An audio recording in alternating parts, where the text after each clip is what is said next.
Bismillahirrahmanirrahim. Assalamualaikum warahmatullahi wabarakatuh. Bertemu lagi dengan Bu Nani di mata pelajaran kewirausahaan. Sebelum belajar, alangkah baiknya kita berdoa terlebih dahulu. Bismillah, Rabbi zidni ilman warzuqni fahman. Amin.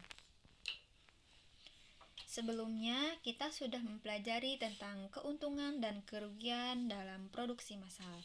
Dan selanjutnya kita akan mempelajari materi tentang indikator keberhasilan produksi massal. Indikator keberhasilan produksi massal merupakan bagian dari kegiatan manajemen produksi.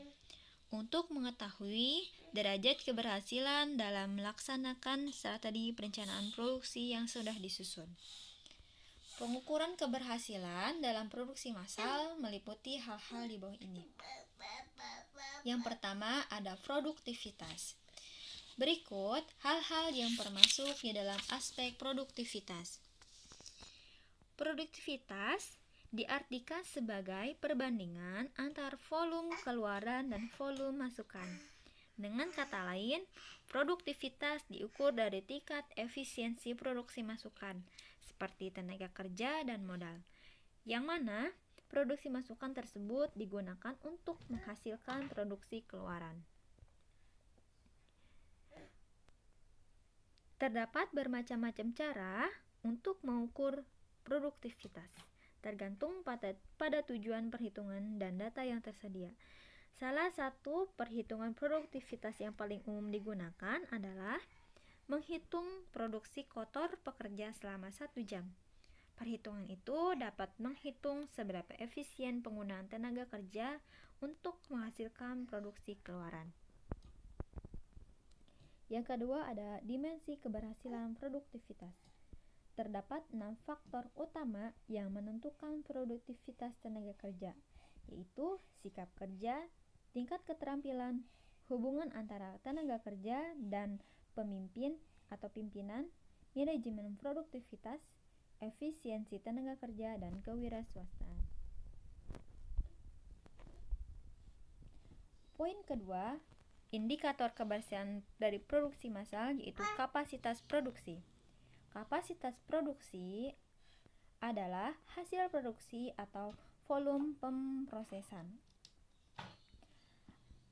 atau jumlah unit yang dapat ditangani, diterima, disimpan, atau diproduksi oleh sebuah fasilitas pada suatu periode tertentu.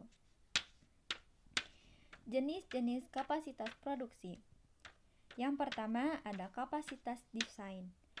Kapasitas desain adalah kapasitas yang bisa diperoleh suatu desain produk jika desain produk tersebut dialokasikan kepada sumber daya yang cocok. Yang kedua ada kapasitas efektif, yaitu kapasitas yang dapat diperoleh jika dihitung dari efektivitas desain dan sumber daya yang diperoleh. Kemudian yang ketiga ada kapasitas pemanfaatan, yaitu kapasitas efektif dari produk yang sedang digunakan.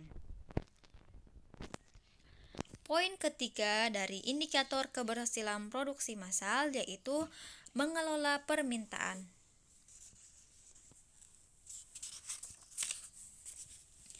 Walaupun terdapat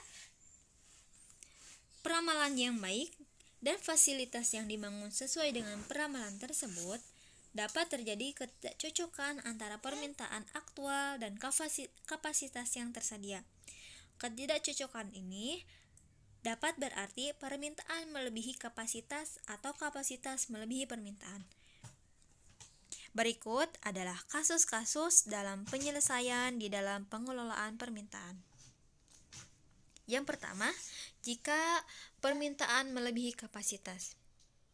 Jika permintaan melebihi kapasitas, produsen dapat membatasi permintaan dengan menaikkan harga, membuat penjadwalan dengan lead time yang panjang, dan mengurangi bisnis dengan keuntungan yang marginal.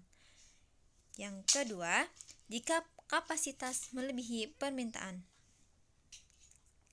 Jika kapasitas melebihi permintaan, perusahaan mungkin menginginkan untuk mengurangi permintaan dengan pengurangan harga atau pemasaran yang sistematis, atau menyesuaikan diri terhadap pasar melalui perubahan produk. Yang ketiga, penyesuaian pada permintaan musiman.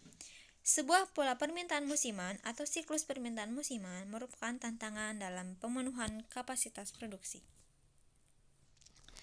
Baik, Ahwat, cukup sekian materi yang bisa disampaikan.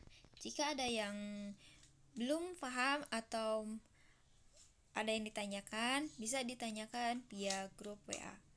Benar akhiri pelajaran hari ini, kita tutup dengan kafaratul majlis. Subhanaka Allahumma wa bihamdika asyhadu an la ilaha illa anta astaghfiruka wa atubu ilaik.